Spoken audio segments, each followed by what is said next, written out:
Trevor Black, welcome to That's For Sure podcast. It's so great to see you. Thank you so much. Good to see you, Carrie. It's good to chat with you. Yeah, for sure. We have so much to talk about today. You're an actor. You've got a really cool ministry going on called Tools for Marriage, and I want to talk about it all. But let's start with your acting career, if we can. When did you know that acting was going to be your thing? Yeah, good question. Well, I mean, there were two parts to that. I guess one was I just was not good at sports, I was the kid out there on the soccer field and the ball wouldn't come to me, so I'd be jumping shadows and people are like a little worried, what's this kid about? And I couldn't quite hit the ball, so I did a little music and then my mom put me in this drama class at, I don't know, fourth grade in the summer or something because I was just chatty and outgoing and I was like, oh, these are my people, It was just like this magical world. Everyone got along with one another. Everyone was very accepting as well, which is something that I feel like, to their credit in a way, there's just really open arms to just accept you sort of come as you are in that sort of world of theater, and then building an ensemble, doing shows together. There's just something magical about it. And so that was probably, but again, you're in fourth grade, whatever. So you're like, this is what I'm going to do for my life. Like I'm going to be a fireman. I'm going to be whatever. You don't know what that means. At least I didn't, but I just kept doing it and having some success at it and really enjoying myself all the way through high school and then into college, getting a scholarship and going to the University of Utah, which had an amazing theater program there. That's where I actually met my wife. She was studying in that program as well. And it was probably, partway through that program that I kind of stopped for a second and thought, oh, I guess I made this decision at some point along the way, whether I actually consciously said I'm doing nothing else or I just, sort of continue this thing. And I thought, is this what I want? It can be really, really difficult to make a living as an actor. And even today, I wouldn't say that that's how I make my living. By God's grace, I have other things that can sort of pay the bills. But I think it was in college there where I sort of thought, well, I love doing this. So even if this isn't what I'm able to do on a full-time basis, I love doing this and I always want to do that. Whether that's doing, plays and doing VBS, which I do every year at Mariners Irvine with, a couple thousand people. It's unbelievable the production that the VBS has sort of become every summer, but I just love doing it. So I thought I'm always going to do this. And every once in a while I get to do so on a more professional stage. And every once in a while it's just Laura and I doing some fun little skits together on Instagram, but still it's something I enjoyed doing since I was probably back in fourth grade. Wow, that's so cool. I love that you mentioned Laura. So Laura was on season 1, very early days of this podcast. And it was so fun to talk to her about her story of acting too, and where you all met at the university and connecting there in the theater school. And what you just mentioned about, such an exciting thing to be able to act in, such a broad array of opportunities. So you've been on some TV shows, you've done movies, you've done theater, but you also do VBS and, you use your acting for the church and in different spaces. And Laura had mentioned the same thing. And I just think that is such an incredible gift that you both give to your people, to your community, to use your gifts the way God's wired you for acting in these spaces. How fun. Yeah. It's so fun to do that. It's interesting. I remember they called to say, hey, would you play this role in Vacation Bible School for Mariners Irvine? And, for those who don't know, we go to Mariners Huntington Beach. That's where Carrie and Laura and I, we all met there. Right. But Mariners Irvine has a much larger campus and a much more robust, vacation Bible school program. And so they said, hey, would you come in and do this? And I assumed there'd be 50, 100 kids, as many VBS programs are, not to discredit them in any way, but in terms of the size and scope. And I said, well, where is it? They said, it's in the worship center. And the worship center is an enormous space. And I said, how many people? And they said, well, there's probably 1,500 kids, maybe 1,000 volunteers. I'm like, okay, this is probably the biggest show I've done before, It's massive. But man, what excitement. Tim Timmons will be there. Yeah. He comes in each summer, plays incredible music, gets these kids all hyped up. And then we get out there and keep them entertained with a story that goes over the course of the 4 or 5 days that they're involved and sort of unpacks a little episodic, as we go throughout the week. And man, then we get to meet with them as well, where we get to interact with these kids. And that's magical for them to see these people who are up on the stage dancing and singing and jumping around. And suddenly they're they're talking one-on-one and getting to know them better. And then, sometimes Laura and I, or some of the cast members and I will go over to Mariners Huntington Beach and sort of make an appearance midweek, because they actually do a taped version as well. So we'll sort of pop off the TV, if you will, right? And Yeah. come out and interact with the kids. And again, it's just what a magical experience. So yes, in many ways, you're right. It's like, oh, aren't you nice to give to these people? But man, what a blessing it is to Yeah. us to be able to use the gifts that God has given us, right? To give and to be in that lane, and yet to receive so much from Yeah. being able to do that. Yeah, I think it's incredible. And I love the idea of these little kids, getting this experience of legit actors and actresses and musicians like Tim Timmons. And Yes. sometimes, I know professional athletes that have been guides for these kids. And it makes me laugh because I love so much that they don't really understand probably who you are, or they don't know that a professional basketball player is their, or whoever, professional singer is their guide or their lead. And I just think it's so fun to be able to pour into these kids and use your gifts and expertise as you do to serve them. And, they weren't born when you were on Criminal Minds in 2016, but gosh, how cool, that they have you as their actor, for their week. So I just think it's really cool. Yeah. And Trevor, you were recently, congratulations, you were recently awarded the Best Supporting Actor for your role in the short film Revealed. Yes. Congrats. What was that like? Oh, thank you so much. Well, that was an amazing story. This gal was doing her film, which was really came from her story, and she entered it into a film festival. And this is a speed film festival, which means that you really only get 1 week to kind of assemble your cast, shoot this, wow. edit this. It's a really compressed sort of time frame. But then again, the films are only 10, 11 minutes, right? So they end up entering into this kind of film festival. And then from that, they do a little awards program. And so they asked me if I'd play this role in this particular film. And this character was kind of representing Christ, or representing the church, I think. By saying representing church, both the bad part of church, right? A very dismissive of her when she came forward, her character, at least in the film, to say, there's some abuse going on, and being like, we don't really believe you, and sort of shutting her out or whatever. And then being able to come around and to apologize and to ask for forgiveness and to wish her well when it was revealed that in fact a lot of this abuse was going on. So it was a neat role because it gave me these sort of two aspects to play. And when I showed up, I assumed they were deeper into the filming process than they were, but I was day one, shot one, right? And so it was like, oh, okay, I guess here we are. No one had really met each other. It was just kind of, but again, that whole idea of a group of people coming together, just like in the days of theater, right? This ensemble forms, this little family forms for a period of time to create something that's bigger than any one of us could put together. And then we all sort of disassemble and go our ways, and we just hold the memories. And sometimes, if it's filmed at least, that sort of final product in our hands. But there's something richer than just the final product by being a part of it, the mistakes and warts and all. And what an honor to be even asked to be in a film, to get to work with great people, and then to get a sort of a hat tip in the end to say, hey, you did a great job, right? And I hadn't even seen it when they're telling me, you did a great job, you won this award. I'm like, oh, I'd love to see it, right? Yeah. I didn't get a chance to go to the film festival this year as it's down in Georgia, but man, what an incredible project to be involved in. And I was so thankful to be asked.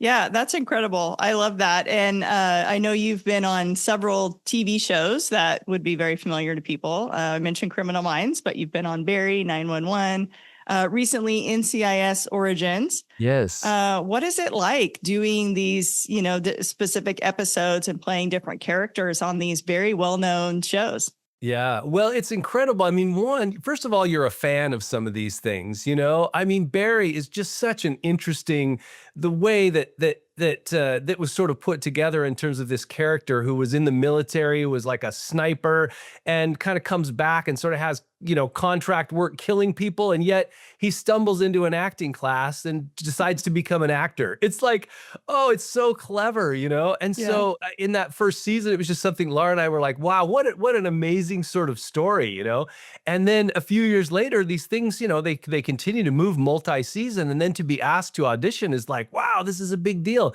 Yeah. Again, just a couple lines perhaps, but to get to play a small part in those larger stories is very exciting. And again, to sort of step on the set where these trains have been running for quite a while, and Yeah. you just step in and sort of play your part, try not to make any mistakes, and it's just, man, what a blast it is. And then to occasionally to make people laugh, and so that was the case. That particular story of being on Barry was an incredible experience. I got to work with Henry Winkler, who most people, if you're a little bit older, Okay. you know him as the Yes. Fonz, Yeah. right? And I had met him once before back in Chicago. I was just in a little, film thing there, still studying. And he saw a little film I was in because his son was in their music program. And he came and Okay. tapped me on the shoulder, didn't have to, went out of his way to do so, and said, "Hey, nice job."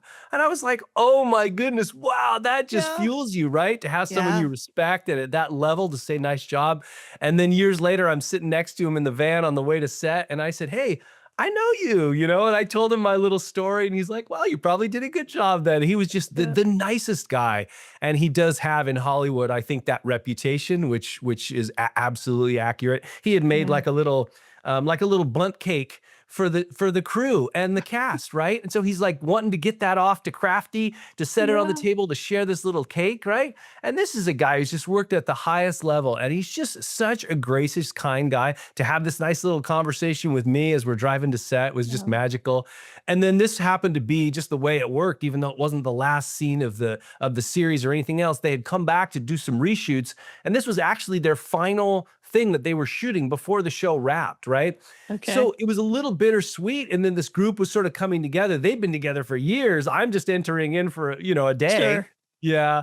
And, but I got to do that very last scene, and I sort of, made up some stuff. There's a lot of improv that takes place there with that group. I made Bill Hader, who's the director and the primary actor in there, made him laugh. And Awesome. it was just a magical thing. And after that, we're all laughing and stuff. He's like, well, that's a wrap, right? It was just it was a magical day. But Yeah. there's a little addendum to that, which I love to tell to couples when Laura and I sit down and do pre-marriage counseling, in that as excited as I was that day, I felt like I was on cloud nine, right? I mean, my scene Sure. goes well. I get to meet these heroes of mine, work with people like Bill Hader at this high level, and feel like what I did, my work at least that day, however small, was good. I was so excited about it, but I thought, man, I can't wait to get back in the car, get on that horrible freeway with all that traffic, and call Laura up, because she's such a cheerleader for me. It's Yeah. so beautiful. She's not like, I'm busy, She's like, tell me Yeah. everything, right? Like, Yeah. where did you park? It's like, Yeah. we start at the beginning. I get to unfold the whole story of how it went and just share that with her. And she's as excited as I am. And it's like, what a blessing, what a gift, Yeah. marriage is, which obviously is another, sort of part of my story with Sure. Laura. Yeah, yeah, yeah. And we'll talk about tools for marriage in just a minute, because I Sounds think what good. you and Laura are up to is just really incredible. Have you been on the set or somewhere? I know you live in the LA area, so you're Mhm. kind of, in this industry as a profession, but also just proximity. Have you yourself ever been just truly starstruck by meeting somebody? Yeah, that's interesting. I would say that that moment actually of sitting next to Henry Winkler and like thinking, do I say something? Do I not say something? Like, I'm here to do a job, right? And so this is kind of, I don't want to take advantage of the position that I'm in by being a fan, right? Would you sign Sure. this? Would you take a picture with me? Would you, But I also am like, but I'm a huge fan and I'd Yeah. love to get a picture, you know? And so just to have that conversation with him at the end of the day, hey, is it okay if I get a quick picture? Oh, absolutely. You know, super gracious and stuff. And so I really treasure that. I really treasure it. So I'd say that was probably one of my sort of starstruck moments, being there with Bill Hader and with Henry Winkler that day. It encapsulates what a magical day it was. And then also had these little tokens that I was like behind the scenes, you know, working with these Yeah. craftsmen, you know? It's That's funny though, awesome. because, you know, people of a certain age, younger kids, right? You say the Fonz, they shake their head. Henry No clue. Winkler, everybody shakes their head, you know, and you're like, wow, it's so interesting. Just the different dynamics. And, you know, it's a good lesson, I think, to all of us to realize that whatever we build in this kingdom, right? In this time, our little kingdoms that we build in this world, they're not going to last, Yeah. right? Very few people are looking back at their great That's grandfather right. and opining about everything that they did. It all sort of crumbles, you know, Yeah. which is another reason that you want to do things that have eternal significance Yeah. because you know, and we need to keep ourselves in check. Certainly as an actor, you do, because you think, oh, the next thing, the next big show, this may be the big thing. And it's like, in light of eternity, how big is it exactly? Right? Yeah. Right. Yeah, absolutely. And you're absolutely right. I mean, how quickly we are to forget too Mm. of, and just without knowing or meaning to, it's hard to pass everything on to every generation. Right. Of course, my kids are grade school age and they know the Beatles and Elvis. Ah, there you go. But how many Mhm. kids do not? Because, Sure. we're Absolutely. talking decades ago now. So Yeah. yeah, it's so true. All right. So I would love to know from your perspective, Trevor, being again in this industry, how have you seen God at work in Mm. in the acting industry and in Hollywood in the LA area? Yeah. Because, we don't really see that industry as a godly industry. Mm. But I know God's at work everywhere and he's always up to something good. And is there a time or an experience that you can share where you've been really confident that God is on the move Mm. in the Hollywood industry? Sure. Well, I mean, one of the ways that you can see, I think probably a lot of people can see, and that is the rise of quality entertainment. The Chosen might be a good example to bring Sure. forward. We've known Dallas Jenkins for quite some time, and we actually went to church with his dad, who had written the Left Behind series, right? Yep. And so even that was a little pop in culture, right, at Sure. the time. And so we were chatting with Dallas after he had released one of his films. This is before The Chosen, and it didn't do well, right? Mhm. He had just done a screening. It was hopeful this thing would sort of pop and take off, and it didn't. And I think part of his story was just that, okay, God, what now, right? And that is part of his, just bring your loaves and fishes and let me do the rest, which then led to The Yeah. Chosen. And The Chosen has been such a sort of tip of the spear, I think, to actually prove that quality entertainment that can be biblically centered. I mean, that one's overtly about Overt. Yeah. Christ, about the gospel, right? Yeah. Can draw people in from every corner. And so it's exciting to see that. And it's exciting to see the rise, even of this film festival that I was in, the 168 Film Festival. That's a biblically based film festival. Everyone Okay. gets a verse, and they're going to make their film based on the verse that's going to be woven somewhere into that story. Hmm. So the next generation of filmmakers is cutting their teeth on biblical scripture that's woven throughout these particular stories. And how exciting it is to see that things like Kingdom Studios, and some of the things that the Irwin brothers are putting out Mhm. into the market. These are doing well at the box office, which for Yeah. many people is really the only metric that they care about, Right. right? But for those filmmakers, it's more than just the box office numbers. Yes, they want it to do well at the box office because that allows them to continue to produce the type of quality entertainment that they're producing. But that's not the only metric that matters, right? A That's lot of it right. is the resonance of this story and what it does in people's lives. And so seeing that happen, kind of call it from the Christian side, meeting the sort of professional side where the quality of writing, of acting, of producing, and even budgets has started to rise up, Mm. is very, very exciting, because there's nothing I would rather do than be in something that glorifies the Lord, or at the very least doesn't speak negatively, doesn't have a Sure. negative content aspect to it, right? To be involved with professionals who are producing something that in many ways has eternal significance, has Mhm. value, can change hearts and minds for Christ. I think that's one aspect. And then the other one is I think it's a little less frightening now than it was to say I'm a believer in Jesus Christ. You know, That's I think great. there was a time where it felt like, ooh, don't ever say that, you know, don't bring that up. That's not really something that you want to do, right? And Yeah, so I feel now that there are a lot of people in the hushed shadows of the professional working Hollywood, you know, engine, yeah, that are believers, right? That yeah, want to have good families, that go to church on Sunday when they can, if they're not on set. I mean, just trying to sure. do what they can to follow the Lord. And I think now it's a little less hushed than it once was. And so you're seeing these little communities and pockets and even little Bible studies and things that'll pop up, little meetups that'll pop up every once in a while as well. And it's always neat to attend those and to do that because we're brothers and sisters in Christ and we happen to work in this particular, you know, industry. Yeah. No, I think it's really exciting. And I would agree that I have also seen those same things that you just mentioned in terms of quality of Christian filmmaking and also with movies that are telling real life relatable stories in such an honoring, hopeful, and inspiring way.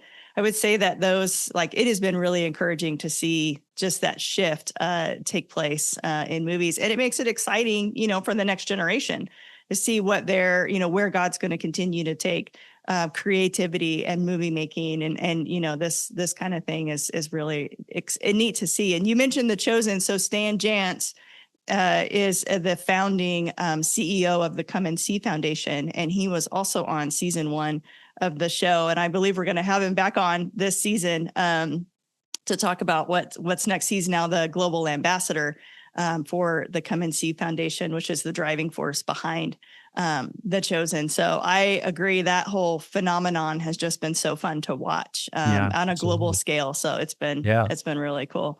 All right. So Tools for Marriage. This is something you and your wife, Laura, started. I would love to hear why you started it and what your hope is for Tools for Marriage. Sure.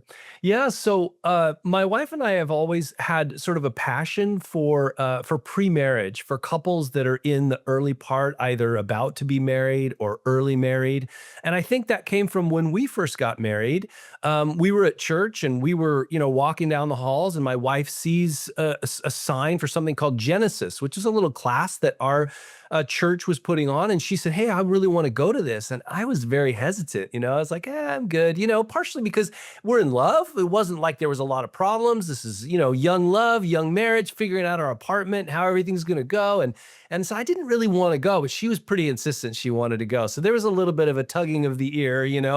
So I went in with my red ear and I looked around at all the guys. They all had red ears, and I thought, okay, these are my people, right? We don't necessarily want to be here, but man, suddenly you sat down and you learned things that you wouldn't learn any other place, right? How to navigate conflict, how to communicate, in-laws, finances, just all of this great stuff. And so my eyes were opened as I was listening to all this. And I just thought, man, everyone needs to know this stuff. This is amazing stuff, right? So, I mean, this is 29 years ago when we were first married. So, fast forward 20 years or so, right? We still have this heart to do it. And we're, talking to someone at our church and saying, this is what we really want to do. And so opportunities sort of open themselves up for us to start leading groups and then to do this individually with couples. And so we do something through Mariners called SYMBIS, SYMBIS. It stands for Save Your Marriage Before It Starts.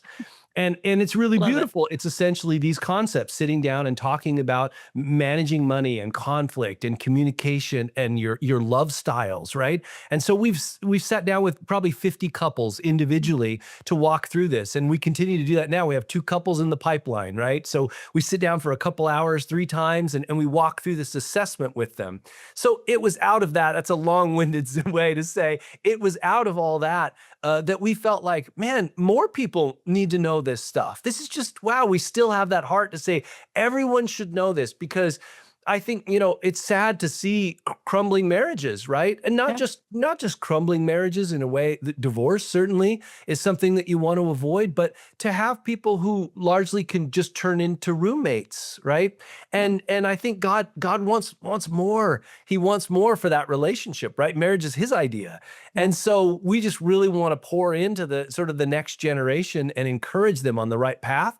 And so we started Tools for Marriage. And again, like many things that we start, we're not sure where it's going to go exactly. We still aren't. But we said, let's start a little Instagram. Let's start a little Facebook thing. Let's do some stuff because we're actors. Let's do some things that are fun and approachable. And then let's write some blog posts. And that turned itself into a podcast. And so we do a podcast. We're just wrapping up season 1 with the 16th episode. And then we're going to head into season 2 next year. And man, it's been so fun sitting down with both couples that are early in their relationship to talk about the challenges that they're facing, both the successes and the failures.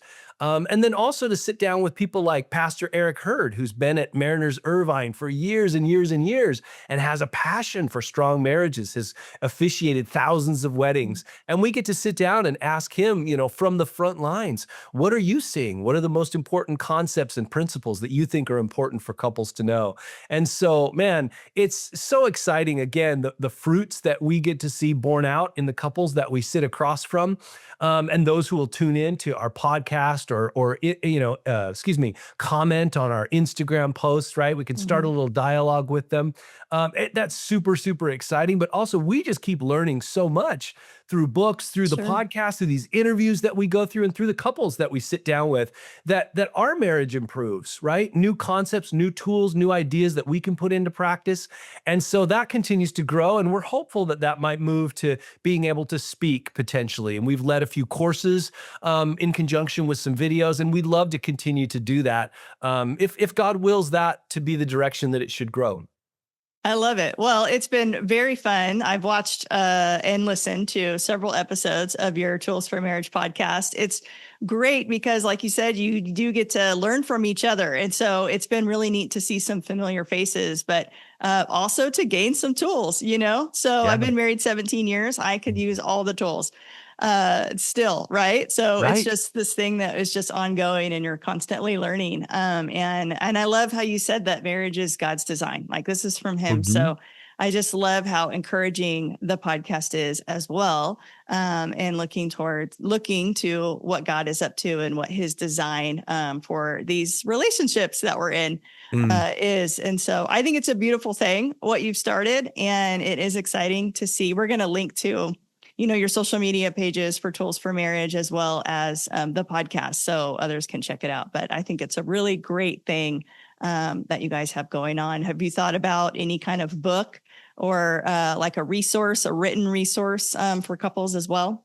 Yeah, we have actually. I mean, that seemed like a next logical step, right? Is to put together a book, and one of the things is that the way in which we learn and the things that we feel are our strengths can differ, right, between Laura and I, and that makes us stronger as a couple.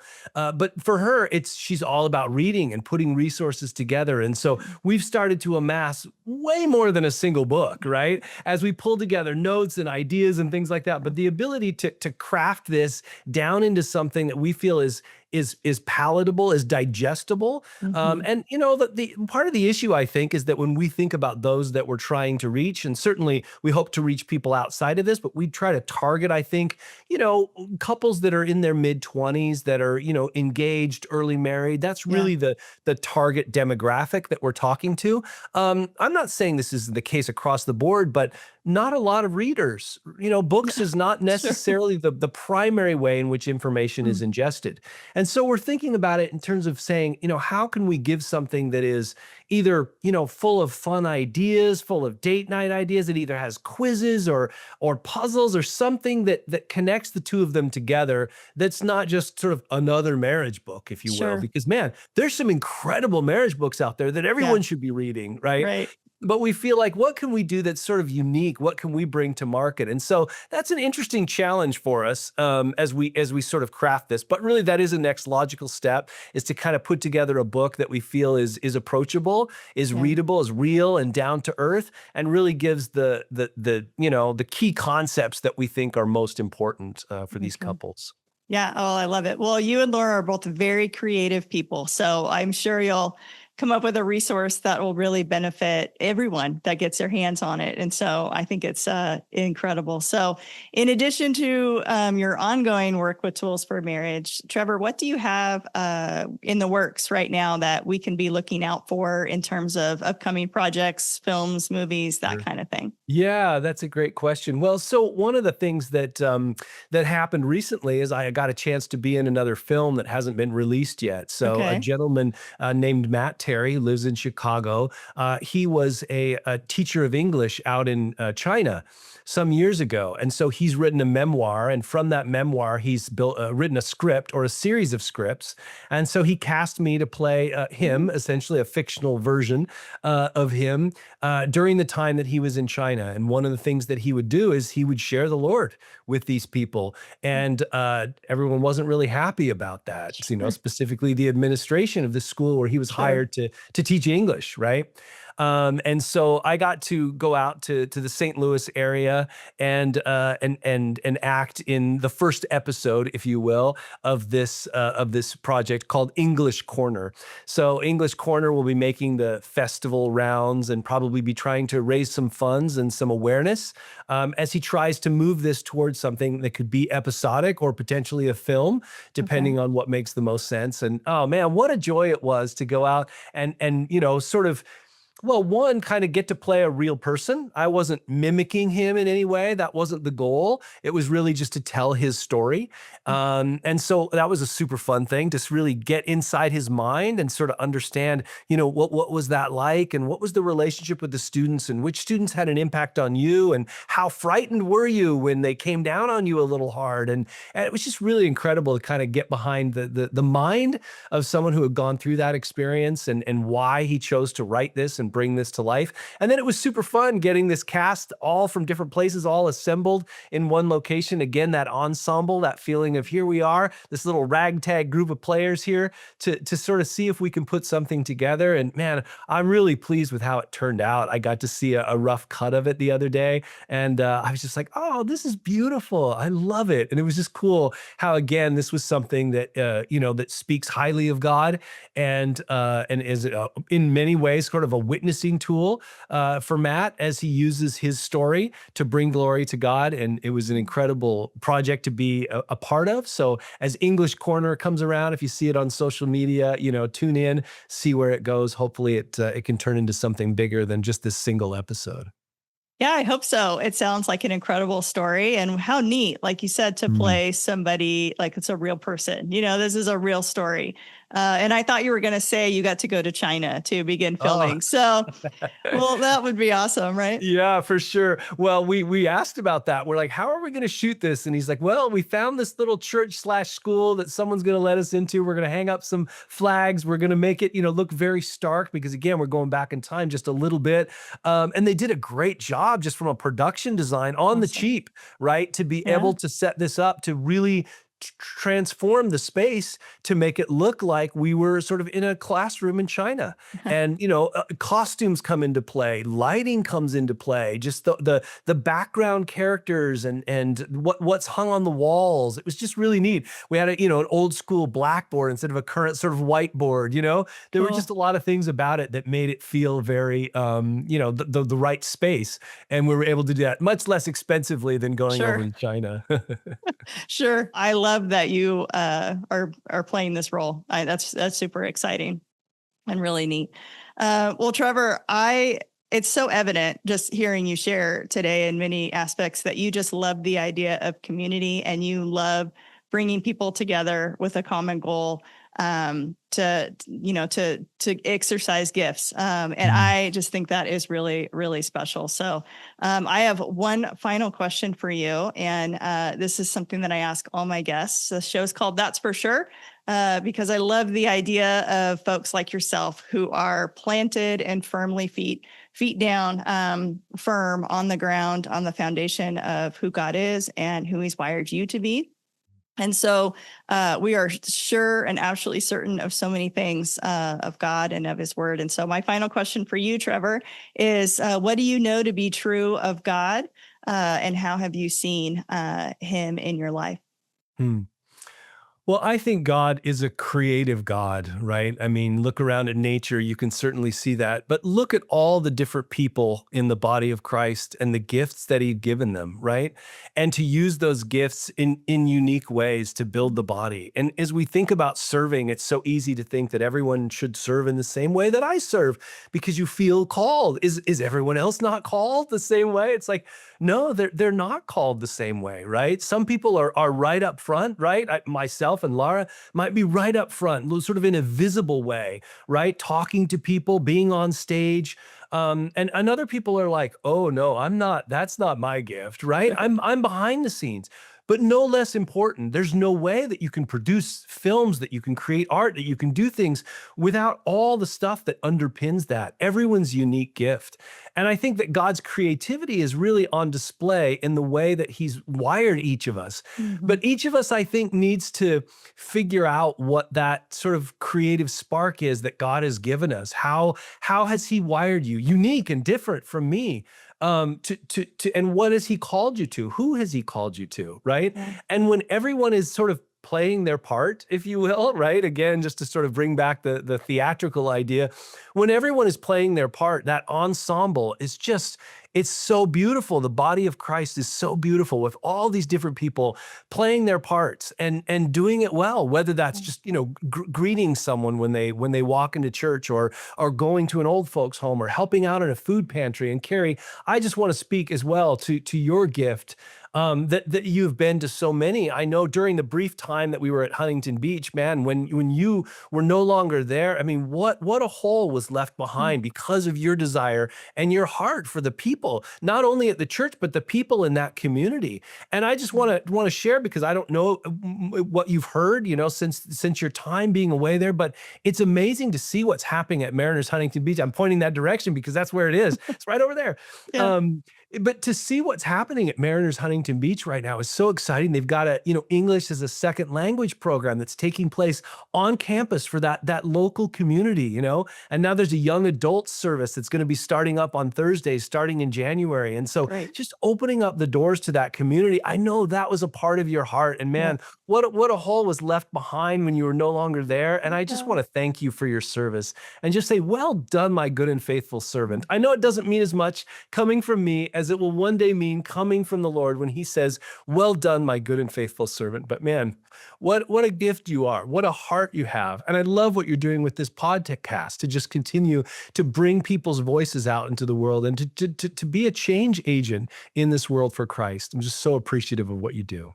Well, Trevor, gosh, thank you so much for those kind words. I do miss that community and that church and the role that I was in there was such a gift in my life. And so I certainly miss it. And I'm so thrilled just to hear of the good things that God is doing, of course, through his church, through his people. That's how he works. And it's such a light to that community. And so I'm super grateful for you. I'm grateful for Laura and just the opportunity that I had to meet you for those few years that I was there at Mariners Huntington Beach. But I'm just truly grateful. So I appreciate you so much. Please give your wife my love. No, I will. And Trevor, thank you so much for being on That's For Sure. This has just been wonderful. Oh, well, thanks so much for your time, Carrie. We sure appreciate you. God bless.